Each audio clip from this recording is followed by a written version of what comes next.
Wave lay fay. Sant Yàlla.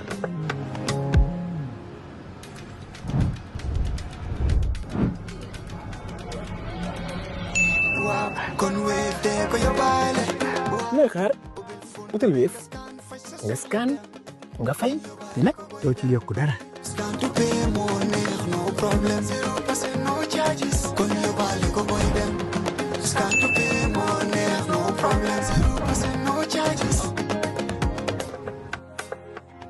Jar Oil, the company, have filling stations across the country, and our rates are relatively cheaper than anyone else across the country. Jar Oil is the biggest producer and distributor of cement in the country with the most competitive prices in the market.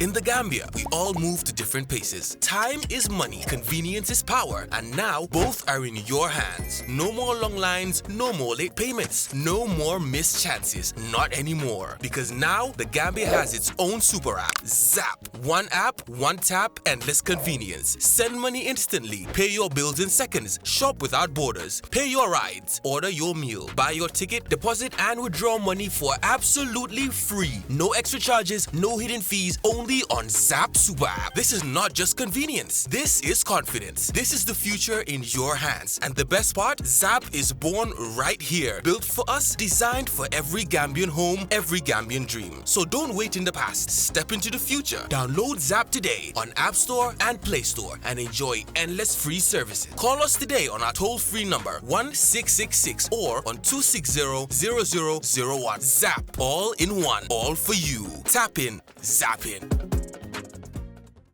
We have just come from the festive holiday for Christmas and the New Year. Many Gambians travel to Banjul to enjoy the cultural festival. We want to talk about that now, its origins, and one man who has been at the center of the development of the festival to what it has become today. Some of us would associate him more with sport, football in particular, but he's a man of many talents. And just so that as many people as possible benefit from this conversation, we're going to use the Wolof language, and our guest for the next 20 minutes or so is Alpha Jallow. Alpha, géjoon nañoo gisee dina tàmbale waxtaan wi di la wish Happy New Year, di ñaan Yàlla wér ak wérle ak fekkee ak tal. Thank you very much, Peter. It's a pleasure pour ñëw fii pour mun a explain lu bare loo xam ne xëy na di layman doesn't know xamuñ naka la hunting bi dooree ak fu mu dooree ak naka la ñëwee ni nga ko waxee rek football yow football nga ma xamee. te ci fan yi rek maa ngi waxtaan ak Sol Ndiaye. waaw yes suñ dee reminisce yéen seen maas gii nii lañ dee fàttale ko. waaw it's just a pity amuñ benn record si seen commentary. dama ko dee jéem a laajte waaye. there is no one who can produce that. kay lu doy waar la xam nga bi Yaya Jammeh jëlee over. waaw def na lim mun pour far li nga xam ne moo fi nekkoon balaa moom. moom pour moom dafa bëggoon Gambia dooree ci moom. that's very sad. sottalee ci moom waaw. parce que amoon nañ archives yoo xam ne yu bare fa xam naa ci dara parce que ni nga ko waxee baa ngi woon Radio Gambia 1981 ba 2001 loolu ñaar fukki at yu fees and these things are very important. su ko bëggee nettali tey ëllëg suma doom yi ak suma jarbaat am na ki suma benn turandoo dama ko woon suma benn saal ne ko dama doon plaisir mu ne ma waat grandpa waaw ñun ñu ngi nii living witnesses lañ. living witnesses lañ. it is very sad. waaye tey mbiri hunting bi la. parce que xam nga bi nga jëlee wax ji rek hunting nga tudda. parce que loolu laa daan xew Banjul. loolu dem nañ nag yaatal ko ba tey yeneen ak yeneen dugga ci waay. naka la dooree woon. hunting bi. hunting bu njëkka. it was termed as uncivilized. nit ku civilized du bokk hunting. def nañ ko ba. You know my brother, Kaba Jallow, my Jallow. I'm going to tell you tukki. And I used to come every Christmas. So when you top of Chigana hunting, ñu dem di ma boolee moom ne ko yow sa boy bu sa mag sa rakk bu civil naka laa dem di toppee gën a xont ci gën a xont which is very sad waaye man I am a Gambian, I'm an African and I believe in culture.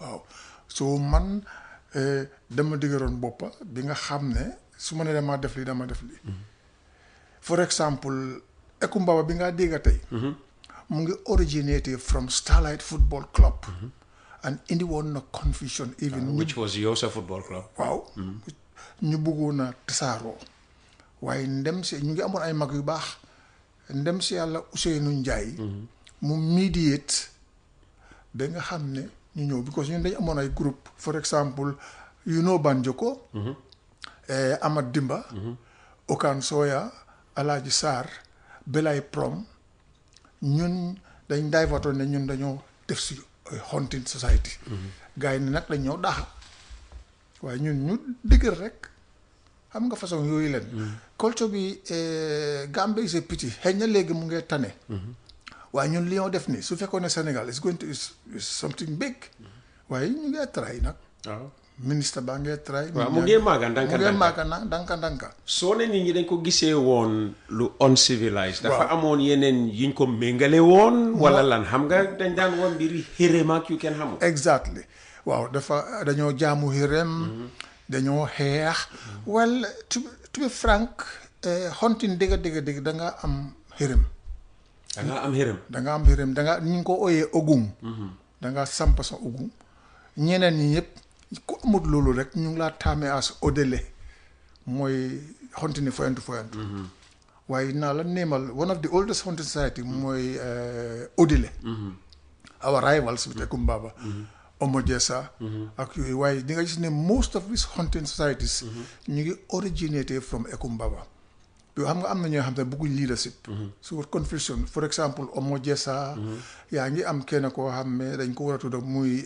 Ebu John play na a very good big part waaw big part si hunting moom jógee na Ekumbaba mu dem form Ijiro ko Serekunda nga am suñ sii yooyu di koy jógee Claston Iso ak Jacob ñoom ñu dem form Omojesa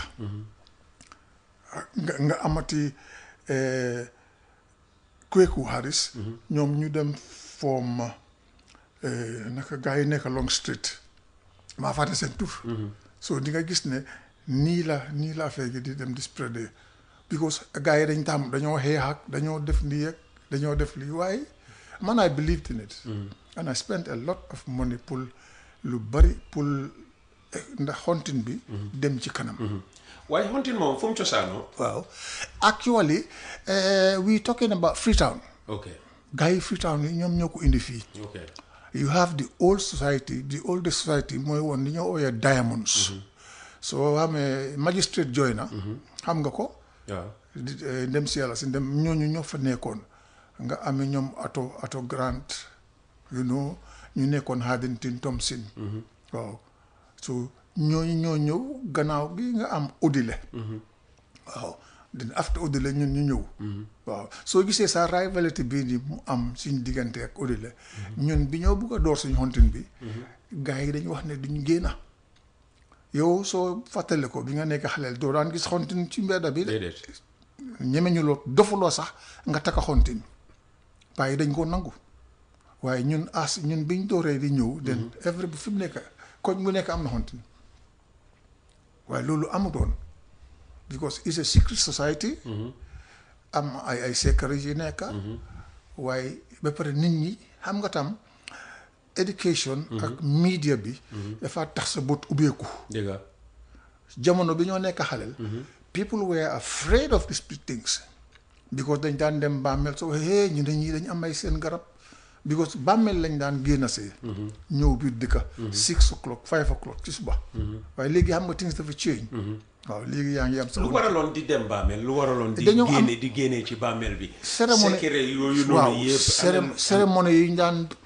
perform la ci bàmmeel yi like sa suñ old member like suñ paa yi dee ñu dem ki foofu leen ñaan def suñ ñaan ba pare am na yenn yu ñu tuur suñ ay am nga sàngara fii ak génne am na dañoo use guru xam nga sangara tuur ñaan ba pare jóg fa waaye loolu sax léegi amatut léegi kenn du génnee sa hunting from bàmmeel waaw waaw parce que jamono wéeceeku ba àgga foofu noonu su ko defee ndegem xale yi ñoom nañ koo defee léegi dafa utee ak ñoom Alpha Jallow nañ ko daan defee Alpha naka la gisee hunting yi tey déggu na ndax dégguwul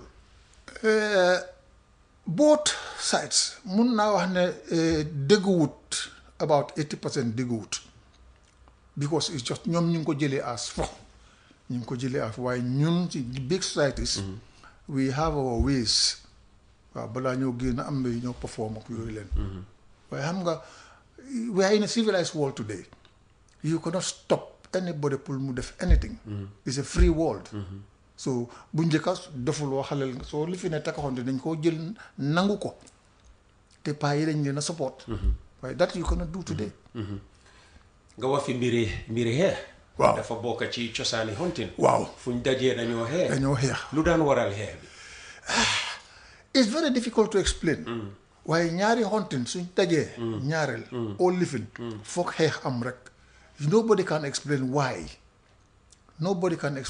même soo leen xeloo woon ñàkk a xeex waaw soo leen a xeex doo leen ko tey dañ ko doo ko waaw exactly waaw because of competition bi dafa tense boo xam ne ñii dinañ waaye xeex boobu tam nag du xeexi tey de nga dégg dinaa la rey non ñun suñu xeex mooy woon su ma la dóoree kurpeñ oo nga dóor ma oo nga daaneel ma jeex na win naa la wala nga daaneel ma gañe nga waaye today kon xeex bi tey la gën a métti dinaa la rey ngaa dégg dañoo téye ay gànnaay yooyu la ñun suñ jamono boobu loolu you don't see that waaw xam nga ni nga ko waxee rek mbiri hunting démba lu nekk secret la woon même yi ngeen daan wis hunting bi sax nit ñi am na yoo xam ne dañ daan wax mbir yooyu naan di su la laalee soo muy tudd muy yàqala day noonu so li ngeen daan wis doonu ñun daan nañ ràññee ne rek diwtiir bokk na ci lan ak lan ngeen daan jaxase noonu dafa am ay garab 7 different xob ay xob garab yoo xam ne dafa faj so yooyu lañ di jël moom lañ dee def li ñu ooyee suñ kolbo mooy sort of maanaam lekket yi dañ ko dee defar dafa am ñu jat yi ñu koo def jat balaa sonkoo sooy def dangaa jat defar sa lifin ba pare loolu yëpp musluwaay xam nga dañ gómoon ci fi duma yi leeg jinne yi pour bu mu ñu jegeñ so loolu moom la gars yi daan def ci lekket googu nga gis gars yi di lifin tey nag gars yi dañoo jaxas rek waaw waaye ñun Ekumbaba Odile ñun dañu am na suñ gars yi xam ne they know how to do this waaw ok then dañ daan wax tamit ne du ku nekk la ñoo takka hunting ite du ñëw rek bugg a ñu takka ko hunting ngir ne bari na kàttan mun naa enu diis rek ñu ne daal am na ñu daan wax ne danga daan yaa boppa balaa ñu laa takka hunting damaa mun na di lu am la am déet loolu amut xam nga li ma la rek xam nga ñaaka xam ak ñaaka gis because of the small community dañ ragaloon affaire hunting bi nga xam ne yéen a tax ñu ragal leen di waaw génnee ci bàmmeel nag Alpha waaw ba pare ñu ngi am ay garab yoo xam ne su ma la ko tuuree di nga dem benn 1 year boo xam ne sa yaram bi esenu rek waaw dégguloo waaw loolu benn tey ñu ngi ko amee waaye dañ ko dee restrict very few people ñoo ko am for example ndem si yàlla Osekoor moom amoon na benn wala kids ndem si yàlla ñoom amoon nañ yooyu leen waaye ñun dañ ko doon discourage ñoo ooyee ale suñ la ko tuuree dina la jël 1 year oo lifin balaa ngaa faju sa yaram bi dafa eseno waaw lu tax ngeen amoon façon yi wis yooyu noonu kañ ngeen ko daan jëfoo waaw soo tasee ennemi bi waaw soo tasee di opposite side waaw ngeen bugg a xeex mu bugg a laa def dara yow nga jël nga tuur nga tuur ko nga wis ko ok so loolu da ngeen ko daan dafa bokkoon ci ngeen daan fagarloo waaw li ñu daan fagarloo ñu ngi amoon yenn paa yi ñu ooyee pa Mesiga ngi dikkoon Thompson waa Freetown la kooku moom dafa wicked on he was wicked moom yooyu la daan jëfoo ok ok façon ngi doon na ngeen daan jëfoo façon ngi doon nga am Peter Gomez boo xam ne moom yaaxa rek moo ko tax a jóg moo ko jóg mu ngi jëfoo lii fekk sa waxtu bi jotul pour mu jëfoo ko façon yooyu la waaye ngeen daan diilee ak façon yooyu noonu well dañ daan jéem a coordinate fi ni ndax coow gi bu mu jóg waaw dañ ko daan jéem a am na su buggee coow buggee am na certains nit ñoo xam ne suñ leen jigéen ñu dem toog ñu wax waaw waaye so yow ngaa daan jógee bitim réew di ñëw di dimbale di keep this you know culture this festival alive muy jamono di dem ba léegi xam nga expansion moom itamit am na compromises yoo xam ne daf ko cee indi waaw foog te waaw ni nga ko waxee léegi hunting association si géej na ñoo bari ñu bari ñu ngi fii sosu nañ waaye xamuñ sax cosaani hunting ak ñu demee noonu ndax yaa ngi liggéey ak ñi nga xam ne ñoom ñoo organise Banjul Cultural Festival bi waaw gis ne cosaani hunting ñaakuñ ko 100% because culture right around the world dafa face you know challenges with the advent of the internet ñu ngi am organising committee boo xam ne nit ñi dañoo coordinate ñaa ngi am sponsors yi waaw yaa ngi am yeneen ñoo xam ne duñ hunting members waaye they do a lot pour hunting mun a ndax culture bi mun a lifin I can name a few. Sure, go ahead. Taf Construction. Mustafa Njai. yaa ngi am a person like James Gomez. They do a lot. Ibu Sala. waaw Ibu Sala waaw. ba pare yaa ngi fi am jànq bu sant Senghor defe naa moo fa toog fi mu nekk nii. waaw Njilaan. waaw these people they do a lot. Tafa Njaay bi nga gis ne ñun am na suñ benn boppi hunting boo xam ne suñ about some maybe 10-15 years ago moom moo Dr. Gueye ñoom ñoo ko sponsor nga xam nga that we cannot just come out and say why I will tell you that today this is it waaw boppi hunting waaw lan ak lan moo ci dee bokka parce que dafa mel ni kii li ñëw wax ci hunting bi yëpp ci boppa bi la waaw boppa bi waaw nga gis ay you know these gods and all those things dinaa ne saabu du fóot boppam waaye dinaa la wax ne boppi hunting yi man maay di first person ki ko indi 1975 from Norway waaw the first boppi hunting ñi ko wax reindeer waaw man maa ko fi indi pour Ekumbaba then after loolu 1975 50 years ago yes waaye ñooñu xam nañu boo su bari boobu judduwuñ then ñaar ñi nekk ak man ak yoon yi ci studio bi kenn judduwuñ ci waaye ba pare ñu ñëw léet li tam after bu ma demee Sweden maa ngi am suma benn boy ku ñëw wax Sirifo Jammeh he's a lawyer daf doon liggéey ci this genocide bi nekkoon South Africa ñu am contact ma door nag di indi different façon yi boppa ba pare ñeneen société setam ñu ngi am seen members yoo xam ne ñu ngi Europe they do likewise moo tax nga gis competition bi léegi tax nga gis waaye ñun ñoo dooroon di def loolu leen ok so competition bi xëccoo bi daan nekk ci diggante hunting yi pour lan la kan a gën a rafetle boppa kan a gën a rafetle mbuba kan a gën a foroxle you know li ñoo wis wala lan non is boppa yi moom moo gën a lately boppa yi kan moo gën a indi boppa bu garaaw oo béjjin bu gën a gudda waaw béjjin yi moo njëkkee den after béjjin yi léegi boppa yi ñëw ku gën a guddalee béjjin rek waaw compétition bi noonu la noonu la mel waaw hunting tam dafa ànd ak tëgga ak wëy waaw ñuy dégga yeena wëy yoo xam ne laaka bi cosaanoowut fii Yoruba waaw lu tax even su fekkee ne sax cosaan baa ngi jógee beneen réew mënuñ koo jël ëlbati ko mu doon ñun suñ làkk ngeen daan woy te Yoruba bokkutoon ci làkki réew bokkutoon ci làkk bi wax yi ñoo wax nii sax wax yi Yoruba yooyu la waaw da ngeen daan wax rek mu su ko defee saf Yoruba ci ñun wala Yoruba tigi la woon waaw am na woot si ñoo wax yëpp dafa am lu meaning woot si nga dégg yëpp ñu wax yëpp dafa am meaning waaw te soo leen daan wax nii ñan ngeen daan waxal kiñ taka hunting ndax lan waaw kii takka moom onda suñ waxee dina xam li ñoo wax. ok waaw yéen a like dellul gannaaw taxawal. ok waaw moytul. ok fi paang fi. ok waaw loolu yëpp ci Yoruba. waaw. let's say ne man lañ njëkk a takka ci suba si. waaw ñu ngi wóor Banjul. waaw waaye fi ma sonnee fi ma mënut a demee. sori na ñun xëy na fañ ma takkee. waaw naka ngeen daan def. waaw dañ koy indi mbuba rek suñ ceeñee. waaw suñ demee ba muuf. da ngeen a ñaan dugg ci kër. waaw toppatoo wala la mostly suñ member. waaw kër member lañ dee dem. ok di ko xam nañ yenn certain sport yoo xam ne dañ fa for exemple ñun suñ génnee Level Square. opposite police lines. suñ benn booy mu ngi fa landing. ok nañ dee dem foofu la ñu boorale. ok boorale mooy xam nga wàccee bagage. waaw mooy so moom suñ booralee foofu leen. den ñu change. léegi Kër Mbay Gay Gloucester. Grand Street suñ beneen base.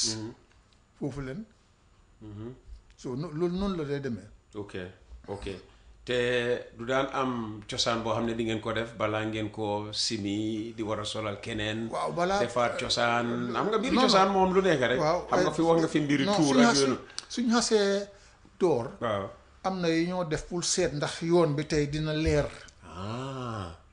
waaw am na yi ñoo def tey yoo xam ne dañ dina leer. waaw pour wone ne yoon bi dina leer. because dañoo dem ci suñ xërëm bi ñu li ñoo wax ñu tamile li ñoo ooyee wax tamile su ko defee ñu balaa ñoo génn because am na yenn yu ñoo use soo ko saanee di nga gis mel ni kuy seet rek. waaw comme ni ñoo saanee peetaaw rek peetaaw yi woon la. dangaa saane. ok mu woon la naka la yoon bi di nga ko léegi-léegi nga def ko sax benn ba ñaar ñetti yoon balaa ngaa lifin waaye léegi-léegi soo ko defee benn yoon rek mu leeralal la yoon soo léegi su ne yoon bi leerul na ngeen def naka ngeen daal di foofu. waaw dañoo ñaan na dañoo poos ñu ñaan ba mu jox ñu clearance ñu soog a génn.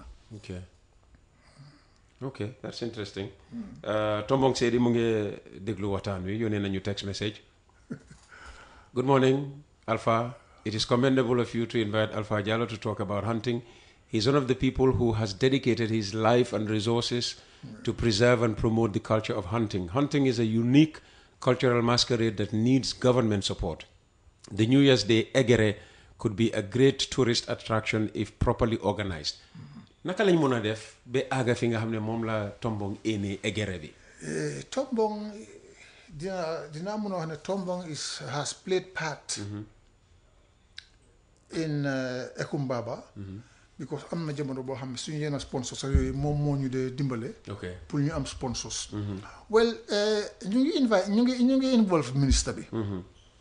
because gaa yaa ngi ko bëgg a def something la xam ne ndax tourisme mu nekk tourist attraction. so ñu ngi work ak ñoom together because for example jox nañ ñu opportunities yu bari. as a society. For example, maybe some people see it as unfair. Why, if you are dealing with people that are smart, then they always make a step ahead.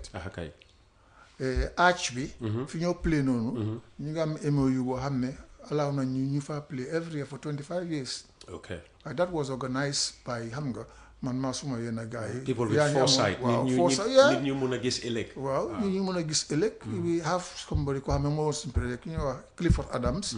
man Wole Cates. Mbaye Gueye. Papa Ibu. we went and met the gars yi arts and culture defe naa. ñu wax a ñoom. gars yi allow ñu. ba pare the mayor of Banjul also. is also doing a lot. Okay. So lii foog nga ne mun nañ koo develop. ba nga xam ne every year during the Christmas and New Year holidays.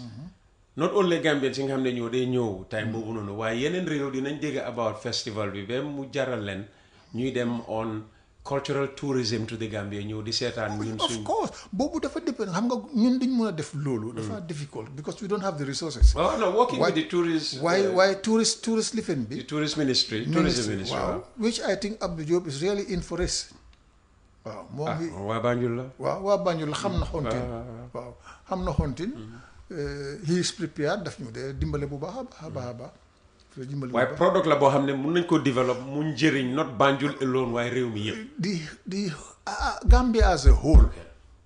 Gambia as a whole man am nga rek li ma de saabu du fóot boppa man I spend a lot of money ci hunting people tombong xam nga moom xam na because he was very close to me and there is a person ku ñoo ooyee Sirifo Jammeh he's a lawyer mooy lawyer bi nga wax waaw kooku tam war nañ ko jox delloo jukkal waaw delloo jukkal because def na lu bari balaa yeneen club si door di understand ñoom itam ñuy def seen own findings xanaa ay der la leen daan yónnee from waaw South der Africa waaw because xam nga Zulu yi ñoom waaw der dafa bokk ci seen der yu te gis nañ der tam ci hunting xam nga before der yu tuuti nga daan gis ak béjjën yu tuuti waaye afterwards bi ñu amee contact in South Africa der yu ponkal der yu ponkal waaw moom laa daan indi jëlee ko moom mu jëlee ko South Africa ak béjjën ju gudda xam nga loolu mënuloo ko am Afrique fii amuñ rab yooyu fii waaw just finally rek pour ñi nga xam ne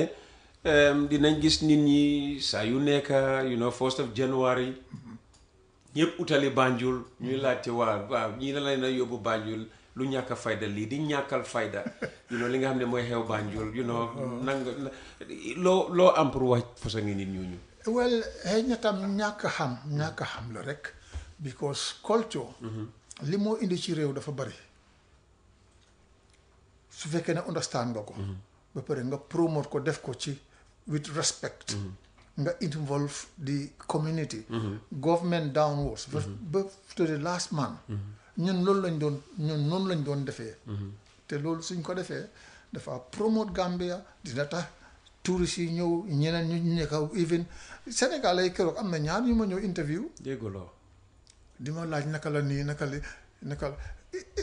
indi woon naa fi TFM sax Banjul bàyyi xam ma naka seen lifin bàyyi night yooyu leen about 10 years ago dégguloo indi woon naa fi TFM and they were so happy about boobu yaa ngi active ci ba tey maa ngi active dafa nekk ne rek xëy na financially I'm not doing the same thing that I used to do waaw waaye xam-xam bi moo gën a am solo waaw institutional memory xam nga tam because of my eyes du ma dee gis bu baax léegi so dafa restrict suma movement waaye I am still within it waaw te and hopefully dinañ la njëriñoo at least pour gën a mun a gën a développe affaire bi Alpha ni ma ko waxee rek koo xam ne ci suma jamono la soo waxee Alpha Jallow li moo njëkk a xalaat mooy football naka nga bi di evolve it's difficult because feel ne dafa am some contradiction within waaye ñun waroon nañoo romba fii to say maa ko wax ci radio bi waaye yow xam nga Peter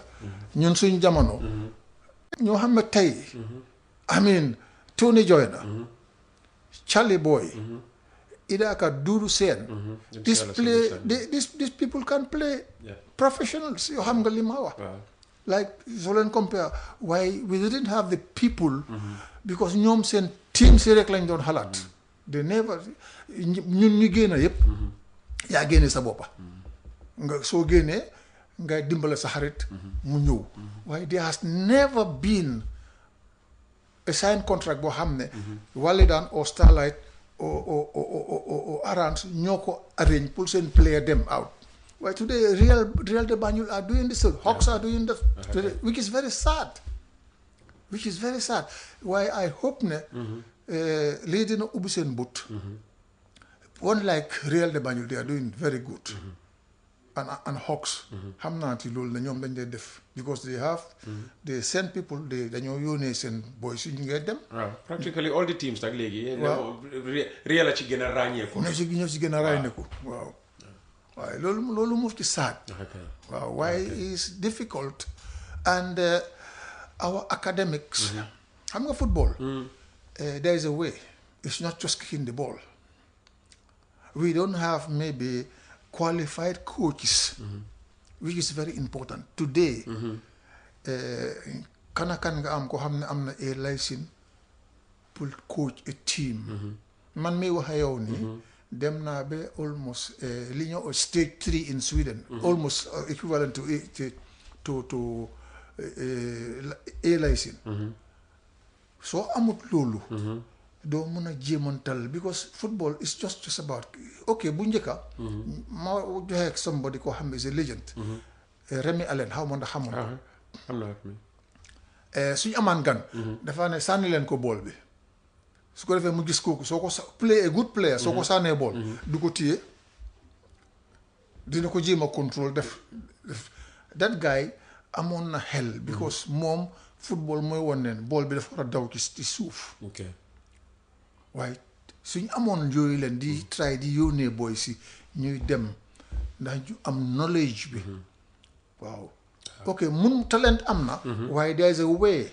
pour nga mun a harness talent boobu noonu waaw nga mun waaye gaa ngi góorgóorlu nag because ñu ngi organise coaching courses am na benn ñaar yoo xam ne ñoom itam am nañ seen qualifications from outside am nañ benn ñaar yoo xam ne sax jóge nañ ci réew mi dem di coach in other countries that is very good ñuy am great success ñu am great success waaw loolu xam naa xale yi nga xam ne ñoom ñoo nekk ci liggéey bi ñoo def nii ñoom ñoo war a ràññee ñu mel ni ki ñoom Alpha Jallow mi nii di dem ci ñoom di wax mbiri culture di wax mbiri sport parce que ñaar yi ñëpp a ñu fulal ni ma ko waxee 1st of January Banjul Origay foo sànni mbaatu mu tàgg daf dee fee step ak nit so which means ne ba tey ñu ngi am interest in the hunting culture football bi moo wax noppi mënuloo xam waxtaan yi day happen ci radio yi on well di la gërëm rek yow mi nga xam ne at least you spend your time you give information which is important ndax the whole of Gambia ñu xam what is going on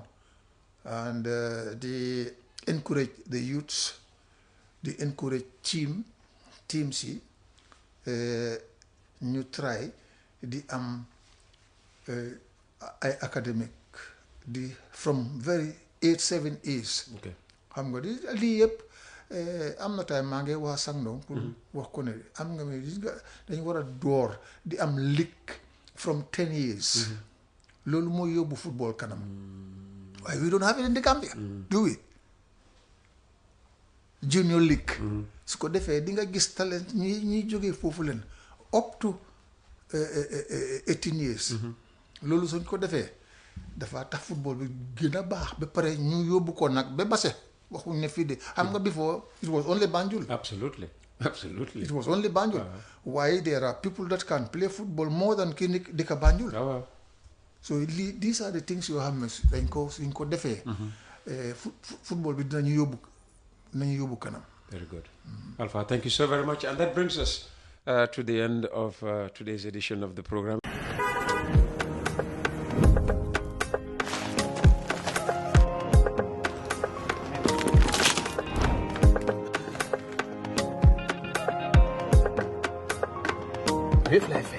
Sant Yàlla.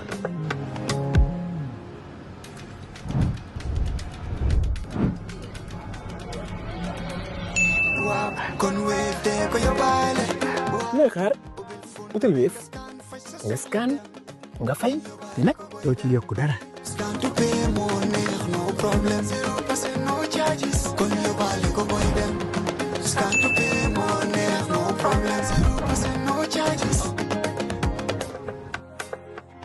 Jar Oil, the company, have filling stations across the country, and our rates are relatively cheaper than anyone else across the country. Jar Oil is the biggest producer and distributor of cement in the country with the most competitive prices in the market.